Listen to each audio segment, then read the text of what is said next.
E aí pessoal, tudo bem com vocês? Pessoal, no vídeo de hoje eu trouxe a continuidade das 5 competências que os corretores avaliam a redação do Enem, né? 5 competências que na verdade são avaliadas no Enem. No vídeo passado eu trouxe a competência número 2 e no vídeo de hoje eu vou trazer a competência número 3, que é a competência que avalia a argumentação do texto. Espero que vocês gostem do vídeo, possam tirar eventuais dúvidas que vocês tinham sobre a competência 3 e sobre o que a mesma avalia. E, enfim, sem mais muita enrolação, bora pro vídeo. Bom, entrando aqui na minha página, no meu Google, no meu Samsung Notes, na verdade, na minha página do Enem, eu já deixei pronto aqui uma parte que eu fiz para vocês sobre a competência 3. Algumas partes eu vou frisar aqui para vocês terem uma melhor compreensão. A competência 3 é a organização das ideias, ou seja, de uma forma geral, é a argumentação. É a forma que você organiza as suas ideias depois de você ter compreendido o texto, o tema, né, na verdade. Quando você compreendeu o tema, você vai organizar as ideias para poder dissertar, né, escrever o seu texto sobre aquele tema. Na competência 3 da redação do Enem, é avaliada a capacidade de o participante organizar informações e argumentos na defesa de um ponto de vista. É importante frisar que no Enem, na argumentação, você vai ter que defender algo durante todo o seu texto, defender uma ideia, né? É preciso explicitar o ponto de vista, deixar bem explícito para o corretor não ter dúvidas, seguido da apresentação e do desenvolvimento dos argumentos. Recebe nota 0 na competência 3 a redação que apresenta informações, fatos e opiniões não relacionados ao tema e sem a defesa de um ponto de vista, né? Redação que tangenciou total a questão da argumentação. Nós temos essa pequena parte aqui que eu separei, é a parte que o corretor busca na sua redação. Se não tiver isso aqui na sua redação, dentro da competência 3, você vai ser penalizado. Aí o corretor vai ver em quantos pontos, né, você vai ser penalizado, que é o que vai ter aqui logo abaixo. Explicitação de um ponto de vista do autor. A pessoa que está produzindo a redação, ela precisa ter um ponto de vista bem forte perante o tema. Ela precisa apresentar um ponto de vista que ela vai discutir durante todo o texto, durante o texto inteiro.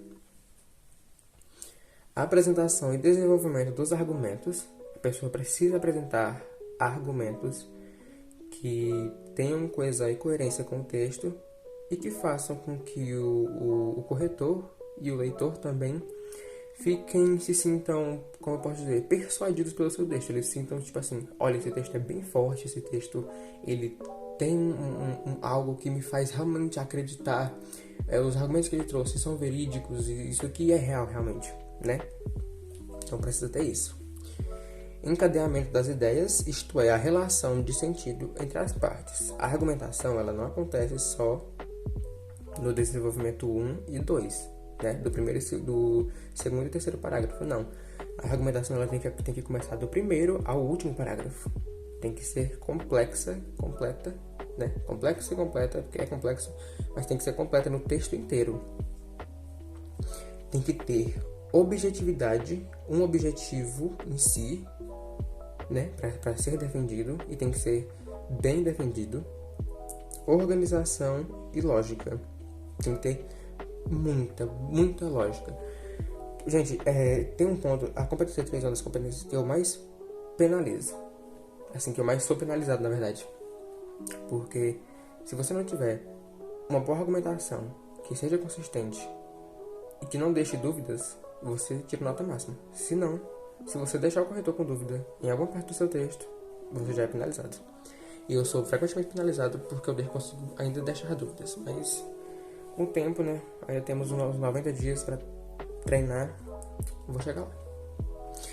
Informações, fatos e opiniões, né, as argumentações precisam apresentar informações, fatos, principalmente fatos, coisas verídicas, verdadeiras, citações verdadeiras para que realmente o seu texto tenha originalidade, né? Seja original.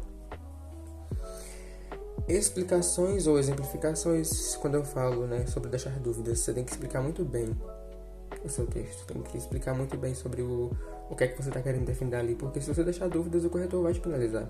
Isso é um fato e é bem triste, né? Como eu já falei, eu sou bastante penalizado. Relevância nas opiniões apresentadas. As opiniões, né, assim como na argumentação, elas precisam ser bem relevantes, para ter uma força maior no seu texto, deixar o seu texto bem mais chamativo, né? Algo que a pessoa consiga realmente, por assim dizer, defender de uma forma que seja lógica e ideal, né? A palavra já diz, que seja relevante. Bom, aqui nós temos a avaliação da competência 3 do Enem. Então, para as pessoas que tiram nota máxima, né, dos 200 pontos na competência 3, a redação precisa apresentar informações, fatos e opiniões relacionados ao tema proposto de forma consistente e organizada, configurando autoria em defesa de um ponto de vista. Precisa ser realmente algo, por assim dizer, que você fez, né? Apresentar argumentos que é você que está desenvolvendo ali na hora de fazer a prova. Aqui nós temos as outras partes que podem penalizar, né? 160 pontos, 120, 80, 40 e aqui chega em 0. Eu vou procurar aqui uma redação minha, onde eu fiz o uso de uma argumentação que foi nota 200, nota máxima 200, porque se eu não me engano eu tenho redação que eu tive uma boa argumentação durante todo o texto. Então eu vou procurar aqui e já volto para trazer para vocês. Tá aqui. Achei a redação onde eu tirei nota 200, na nota máxima na competência 3. Nessa redação em si eu fui penalizado na C1, competência 1 e na 5.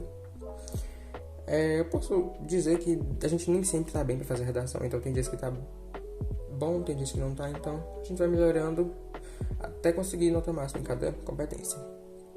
Mas eu vou ler aqui essa redação para vocês verem a argumentação dela. Promulgada pela Organização das Nações Unidas, a ONU, em 1948, a Declaração Universal dos Direitos Humanos garante a todos os indivíduos o direito à saúde e ao bem-estar. Entretanto, é perceptível que esses direitos não são desfrutados pela população na prática, haja visto que o Brasil ainda enfrenta desafios para combater a dengue. Diante disso, torna-se fundamental debater acerca da falta de infraestrutura adequada e da falta de um saneamento básico mais assíduo. Ou seja, aqui no meu texto eu trouxe 2 argumentos, que são os argumentos que eu vou debater durante todo o texto, tanto no parágrafo 1 quanto no 2, né, desenvolvimento 1 e 2, que são a falta de infraestrutura adequada no nosso país, em alguns locais, e a falta de um saneamento básico mais assíduo, de um saneamento básico que seja realmente presente, que esteja ali todo dia para acompanhar a população, né? Ajudar realmente a população. Então, aqui eu trouxe 2 argumentos, que são os argumentos que eu vou debater durante o desenvolvimento 1 e 2 do meu texto. Como eu já falei, foram a infraestrutura adequada e a falta de saneamento básico mais presente, né? Em outras palavras, por assim dizer. Então, no desenvolvimento 1, eu vou começar com o primeiro argumento que eu citei, que é a infraestrutura adequada. Em uma primeira análise, deve-se ressaltar a ausência de medidas governamentais no que tange à falta de infraestrutura. Sob essa ótica, segundo Thomas Hobbes, é obrigação das autoridades do Estado garantir o bem-estar da população. Contudo, a máxima defendida pelo filósofo não é vista na realidade, dado que situações precárias ainda são extremamente vistas, como lixões a céu aberto nas grandes metrópoles, o que pode acarretar o acúmulo de água parada, e também pontos de esgoto sem o devido tratamento, o que gera enormes pontos de proliferação do mosquito Aedes aegypti, o que infelizmente é evidente no país. Quando você lê um texto desse, que a nota da C3 foi 200, você percebe que não tem erros de argumentação, porque cada coisa que eu cito, eu explico. Eu trouxe um embasamento, o primeiro embasamento, né? Em uma primeira análise, deve-se ressaltar a ausência de medidas governamentais no que tange à falta de infraestrutura. Eu citei novamente, a falta de infraestrutura. Sob essa ótica, segundo Thomas Hobbes, né, já é uma citação que vai de encontro com o argumento. É obrigação das autoridades do Estado garantir o bem-estar da população. Ele diz isso, então vai de encontro com o meu argumento. Contudo, a máxima defendida pelo filósofo não é vista na realidade, dado que situações precárias ainda são extremamente vistas. Que situações precárias? Eu citei que várias situações precárias ainda são vistas. Agora, para mim não deixar em aberto, eu vou ter que dizer quais são as que, são extremamente vistas. É a que eu citei, como lixões a céu aberto nas grandes metrópoles. Aí eu expliquei mais a fundo ainda, o que pode acarretar no acúmulo de água parada. Aí aqui já é o próximo, que eu citei, a próxima parte da explicação. Uma ênfase, uma adição de coisas, e também pontos de esgoto sem o devido tratamento, o que gera enormes pontos de proliferação do mosquito Aedes aegypti. Tudo que eu falei aqui, tanto lixões a céu aberto como os esgotos, pontos de esgotos, são coisas que têm a ver diretamente com a infraestrutura do nosso país. Porque se nós não temos uma infraestrutura adequada, os lixões não vão ser bons o suficiente. Os lixões não, na verdade, as dispersões de lixo, os locais onde é para dispersar lixo corretamente. Porque realmente o que a gente mais vê é locais por aí com lixo a céu aberto. O pessoal não tá nem aí, eles jogam mesmo. E os pontos de esgoto também, alguns pontos de esgoto aberto, esgoto a céu aberto, enfim. Aí depois de citar as causas e as consequências, eu venho aqui explicando cada um dos argumentos que eu citei. No segundo parágrafo, nós vamos trabalhar o meu segundo argumento, que é a falta de saneamento básico mais presente. Ademais, é fundamental pontuar a falta de saneamento básico mais regularizado como impulsionador dos pontos de proliferação do mosquito no Brasil, o mosquito Aedes aegypti, que eu tinha citado acima.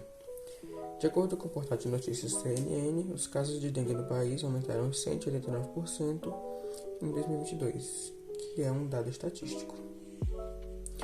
Tal concepção, todavia, não se aplica à conjuntura odierna, pois as autoridades governamentais não atuam na formulação de ações que resolveriam os casos de dengue. Isso aqui é a enfatização do argumento. Como, aí aqui eu vou dar um exemplo, acabar de forma permanente com os pontos de água parada, e aqui eu vou exemplificar o que poderia, onde iria melhorar, o qual poderia diminuir significativamente os indícios da doença. Logo, é inadmissível que esse cenário continue a perdurar. Ponto. Então, percebe-se que durante todo o D1 e o D2, eu argumento de forma bem consistente e explicado que foi o que me garantiu o 200, Os 200 pontos que eu tive nessa competência. Só consertar aqui o número.